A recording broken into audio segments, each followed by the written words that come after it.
Media Sriwijaya. Kurang dari 1 kali 24 jam hanya selang beberapa jam usai kejadian pelaku penusukan kepada seorang perempuan penjaga toko yang sempat viral di media sosial berhasil diringkus petugas Reskrim Polsek Talang Kelapa Banyuasin. Pelaku yang diketahui bernama Arafik berusia 29 tahun, buruh serabutan warga Dusun 2 Desa Gasing Kecamatan Talang Kelapa Banyuasin ditangkap saat sedang berjalan pulang dari lokasi persembunyian dari arah hutan di Desa Gasing pada hari Jumat tanggal 26 Agustus tahun 2022 pada pukul 22 waktu Indonesia Barat. Selain mengamankan tersangka, petugas juga mengamankan barang bukti seperti senjata tajam yang digunakan pelaku, satu baju kaos warna hijau dan celana jeans milik tersangka saat kejadian. Pihak keluarga yang sedari tadi menunggu press rilis pihak kepolisian dengan menghadirkan tersangka sempat terganggu karena pihak keluarga korban yang tidak terima atas aksi penusukan terhadap keluarga mereka. Setelah ditenangkan pihak kepolisian, press rilis kembali berlanjut. Adapun awal mula kejadian bermula, tersangka Arafik yang datang ke toko milik korban Ellen, perempuan 40 tahun warga Dusun 2 Desa Gasing Ret 11 05 Kecamatan Talang Kelapa Kabupaten Banyuasin, sambil membawa sebilah senjata tajam jenis pisau dapur yang terselip di pinggang belakang pelaku.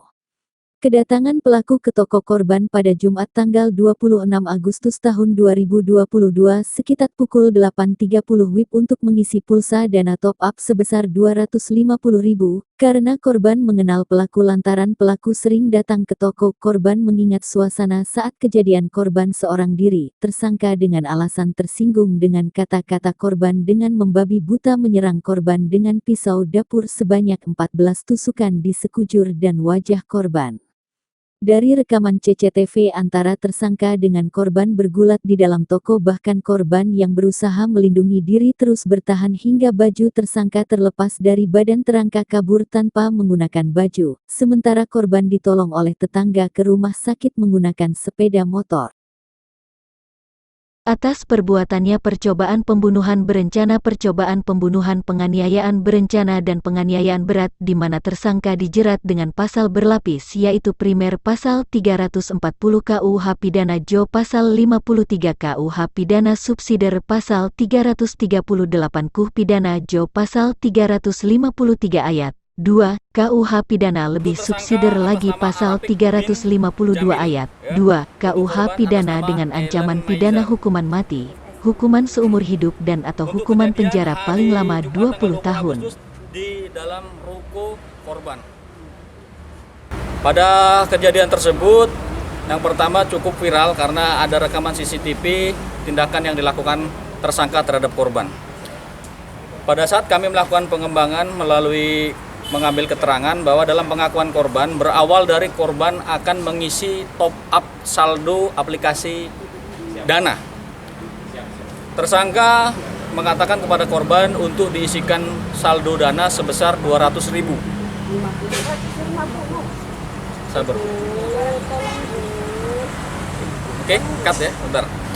Dalam pengakuan korban itu dalam pengakuan tersangka itu 200.000. Karena belum diisikan, maka korban merasa tidak senang. Tersangka tidak senang. Karena tidak senang pulsanya tidak diisikan atau dana top up dana, maka tersangka melakukan penganiayaan dengan menggunakan sebilah pisau atau senjata tajam. Ini yang kita amankan. Tersangka sudah menyiapkan sebilah senjata tajam jenis pisau di pinggangnya. Jadi pada saat korban tidak mengisi saldo atau pulsa Dana tersebut, tersangka merasa marah, tidak terima, kemudian langsung menyerang korban dengan menggunakan sebilah pisau. Ini yang kami amankan di TKP. Adapun yang barang bukti yang kami amankan selain pisau, ada pakaian yang digunakan tersangka pada saat melakukan. Untuk pasal yang kami kenakan itu pasalnya berlapis. Yang pertama pasal 340 Jungto pasal 53 KUH Pidana, subsidiar pasal 338 Jungto pasal 53 KUH Pidana, kemudian lebih subsidiar pasal 353 ayat 2 KUH Pidana, lebih subsidiar pasal 35 ayat 2 KUH Pidana. Jadi kami melakukan penerapan pasal berlapis. Nah, jadi pasal percobaan pembunuhan berencana, kemudian percobaan pembunuhan, kemudian percobaan penganiayaan. Jadi pasalnya berlapis. Ya.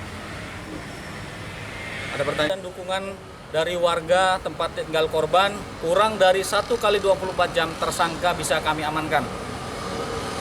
Tanpa perlawanan Bang? Tanpa perlawanan. Jadi tersangka kami amankan tanpa perlawanan. Kemudian kami amankan dibawa ke Mapolsek Talang Kelapa untuk dimintai keterangan. Lihat ada sebanyak 14 luka tusuk. Ada di beberapa bagian tubuh mulai dari depan wajah, di bagian depan ada kanan ya. Kiri. Kemudian ada di bagian belakang. Untuk saat ini kondisi korban gimana? Kalau saat ini alhamdulillah kondisi korban sudah lewat masa kritisnya, saat ini masih dalam masa pemulihan. Ya, saya selaku suami korban berharap pelaku bisa dihukum setimpal seberat-beratnya atas perbuatannya, karena kami keluarga korban ini sangat terpukul. Kalau keterangan yang bersangkutan itu hanya tersinggung, itu sama sekali tidak benar. Istri saya tidak pernah mengatakan hal-hal yang membuat dia tidak suka. Semua permintaannya malah dilayani. Pelaku sebenarnya adalah pelanggan kami.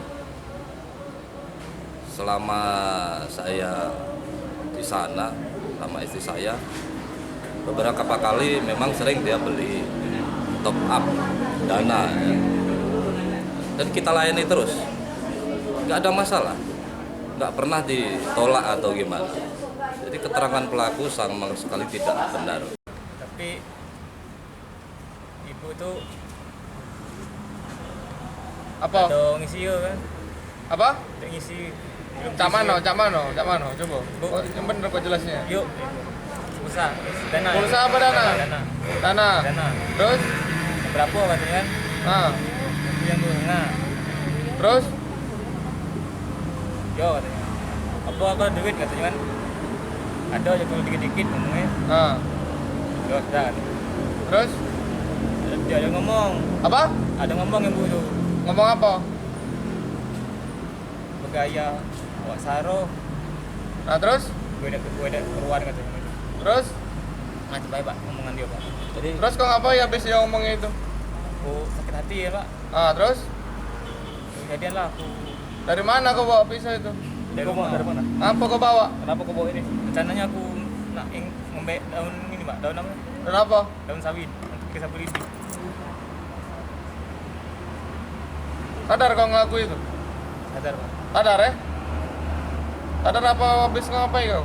Ya, pak aku sadar pak. Sadar? 100% sadar? Sadar. Berapa banyak Apa itu? kau tusuk? Berapa banyak? Banyak pak.